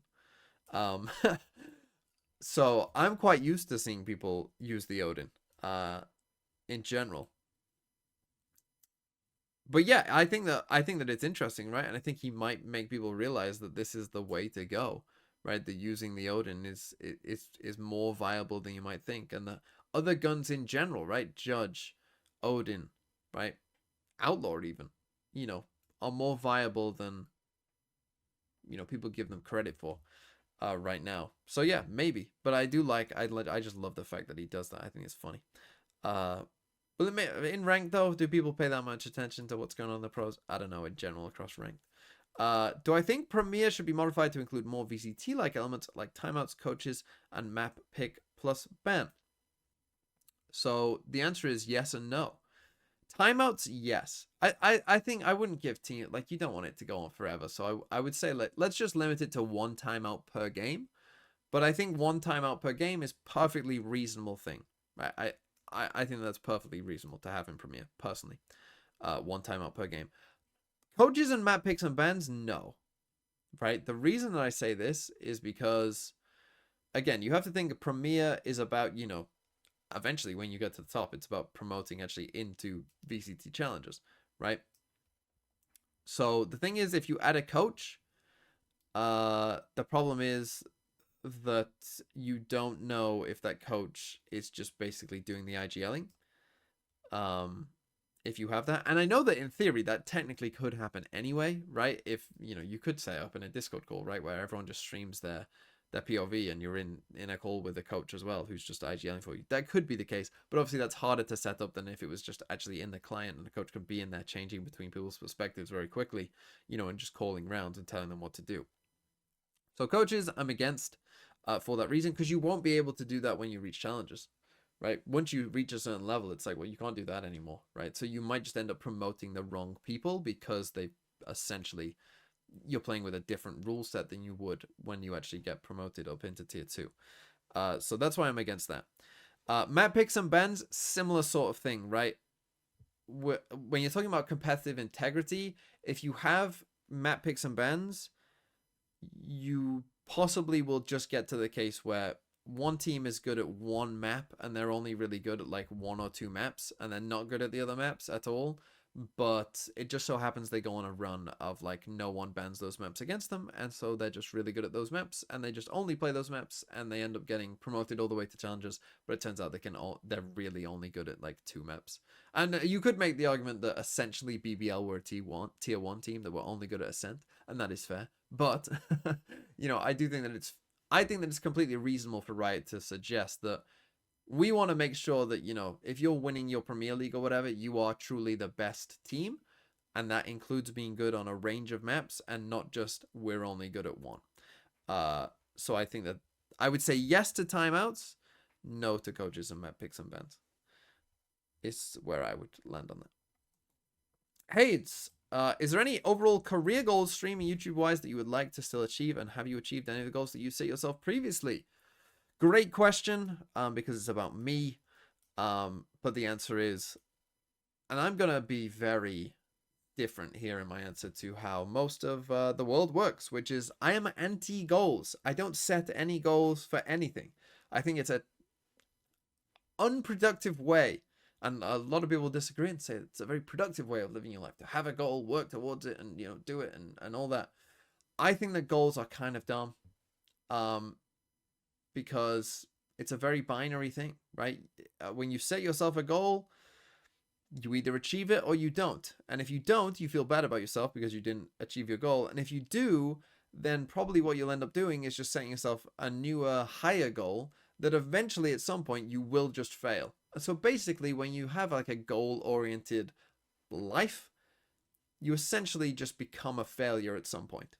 And I don't think that's a very helpful or healthy way to view yourself or life. And so no, I have never set any goals for streaming or YouTube. The only thing that I really cared about when it came to this stuff was, one, am I enjoying it? You know, particularly when I was starting out, I was just doing it because I enjoyed doing it, and I still enjoy doing it. I still enjoy making content. For the most part, there are some times where I'm, you know, not as happy. And you will have seen those times on a Twitch stream sometimes where I'm just like, I can't be bothered right now.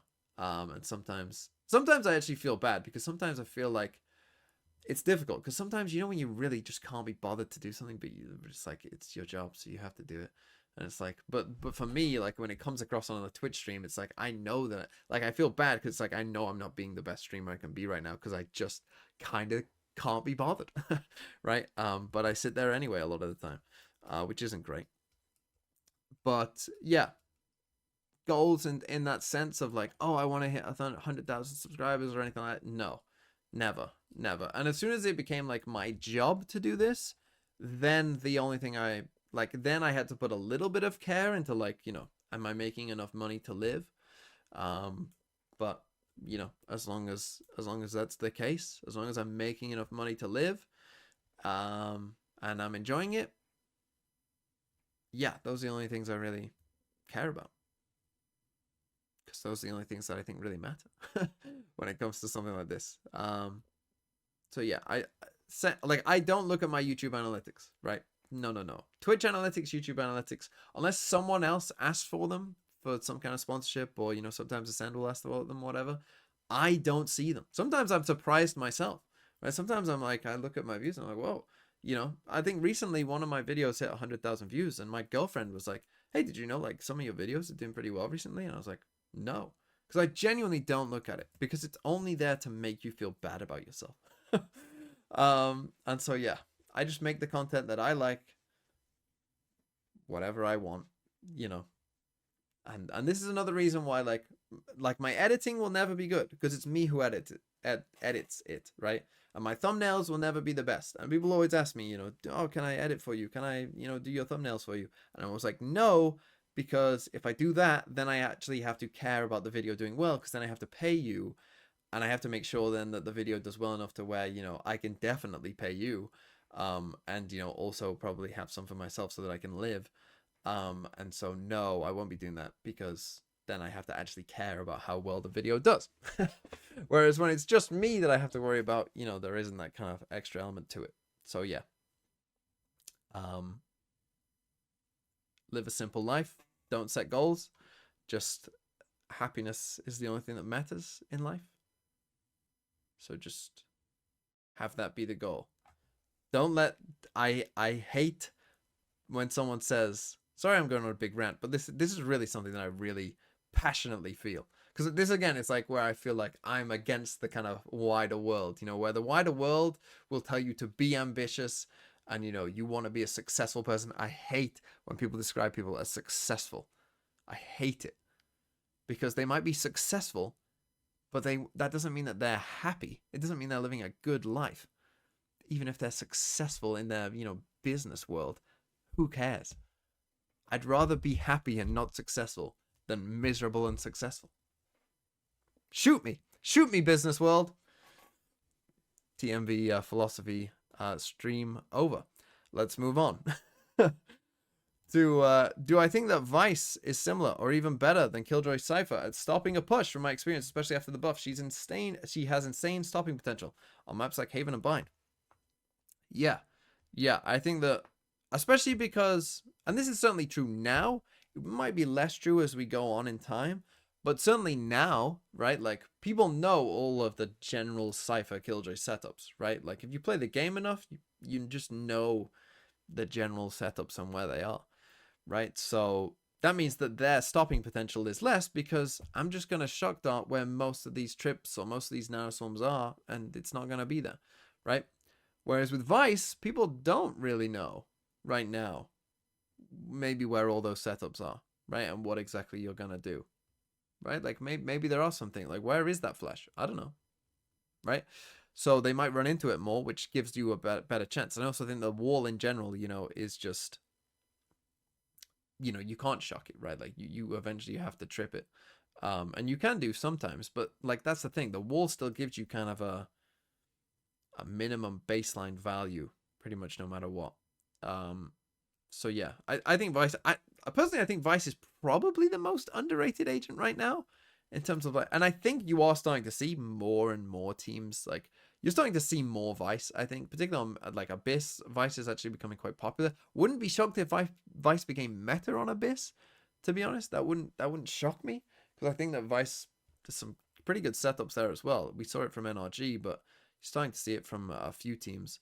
And then once Vice is meta on Abyss, like, once you get meta on one map and you prove that, like, oh, this agent is good enough to be meta somewhere, then I think you'll start to see teams experiment with more and more maps and figuring out more and more maps for Vice. So yeah, I think the Vice is very good right now. I think Vice just has all of the like necessary requirements of being a good agent, to be honest. You have information, you have good stopping power. Generally those are very important things if an agent is going to be good. So yeah, I think Vice is going to be pretty good. And yeah, play Vice.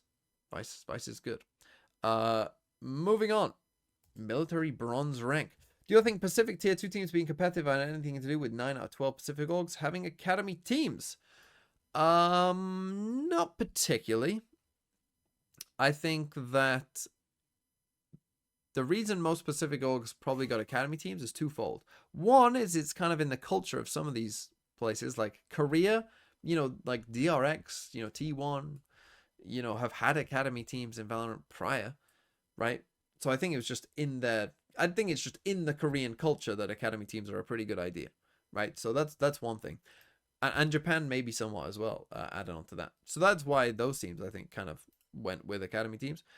The other thing is, especially for Pacific, and I think this is more true, but you can also say it's true for South America, right?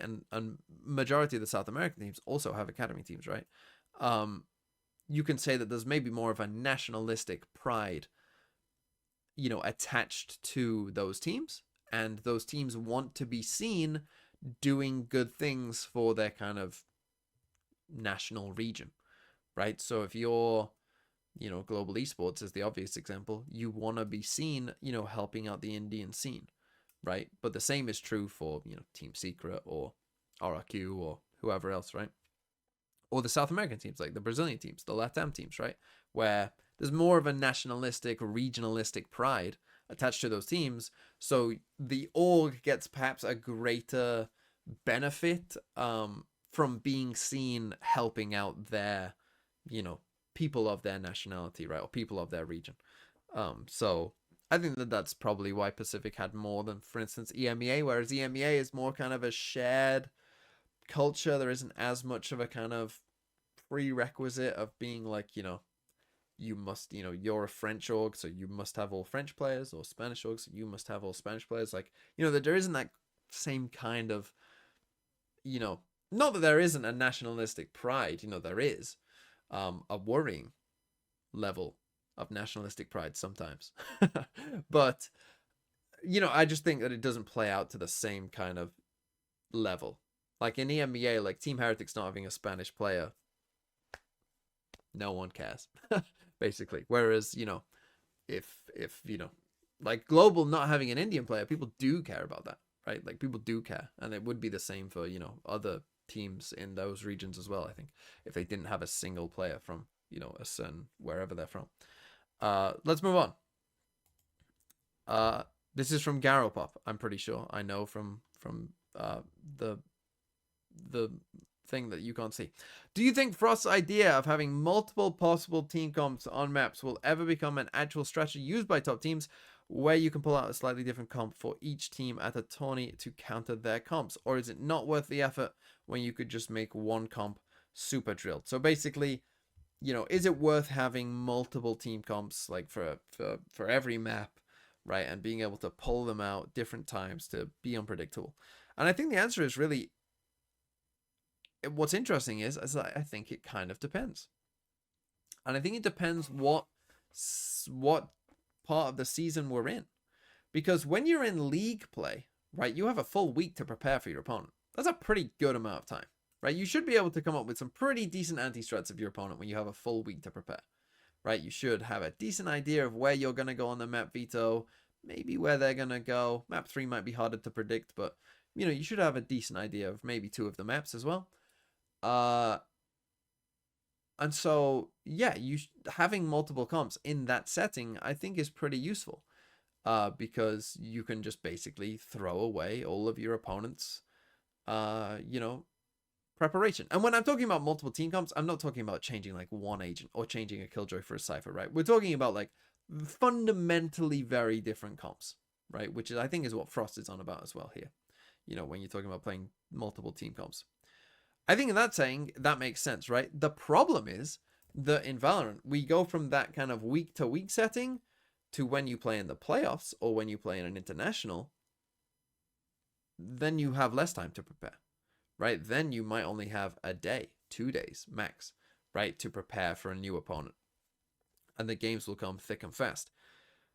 In which case, I think just having, and you're also playing teams that you're less familiar with when you get to internationals as well, right? You're also playing against teams that you have never scrimmed against, right? Like you go to an international, you've never played this team before. You have no idea. You don't have that kind of baseline knowledge where you might have scrimmed against the other teams that you're playing against in Pacific, or, you might have a general idea. You just have a better idea of who they are, what they're trying to do. In that sense, then once you get to those tournaments, I think you want to have just one comp that you're really good at, right? Because they're not going to be that familiar with you. They're not going to have, the knowledge of your overall philosophy maybe that much. They're not going to have played you before in a game, So I think once you start getting to the internationals, they're going to have less time to prepare as well. That's when you kind of want one comp, I think, super drilled. The thing is, you always want a backup comp, right? I think that's the thing as well. You always want at least one other idea that you can pull out, because you never know if someone does just like anti-strat the hell out of you and just gives everyone like, here's a basic answer of like, this counters you no matter what, right? That maybe you just missed when you were planning your strategies or whatever. You never know if that's going to happen to you, right? Or also you might just lose confidence, right? You might just lose a couple games in a row, even if you do just try and have one super drilled comp. Well, it just might not work for you as well. So I think you always have to have at least some backup plan in your mind of like, if this doesn't work, we can pivot to this. We might not be, you know, as drilled on it, but we can pivot to this. Maybe it'll suit our team better if things go wrong. Who knows?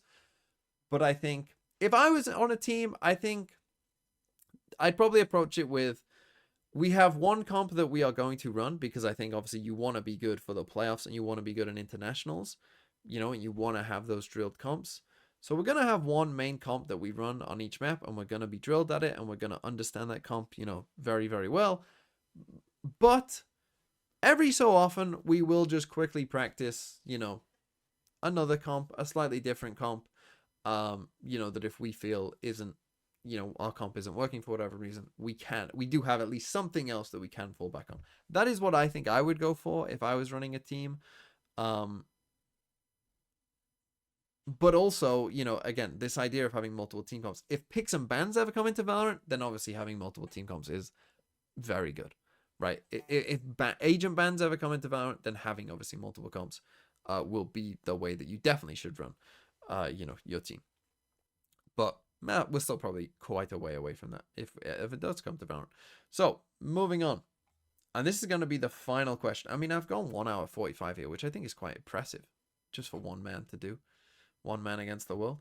I don't know if this fits, but after watching Plat Chat, I got an idea in my head. Would a talent weekend work in Valorant? So it's the talents on stage and players running the desk / casting. I think that this would be an interesting idea for a show match.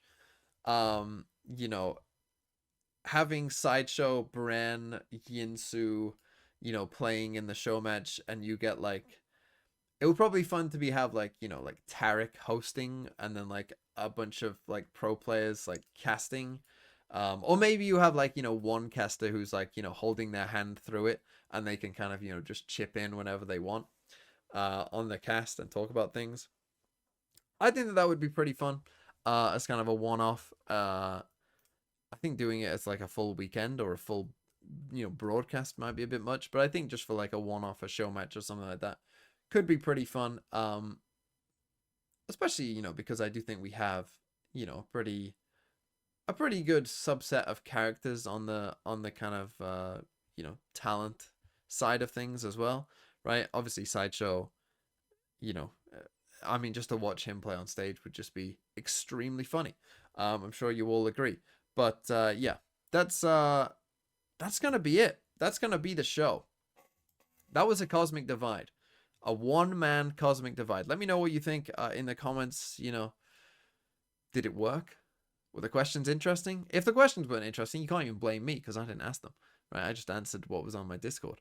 But thank you for everyone who submitted a question. I'm sorry if I didn't get to your question. But, you know, we did go 1 hour and 47 I'm on right now. So, you know, that's a decent amount of time, I think. So, yeah, going more would have been a problem. Yeah, let me know what you think of this kind of whole thing in right now, you know, and yeah, hope you have a nice day. And that's me, done. Goodbye. Access granted.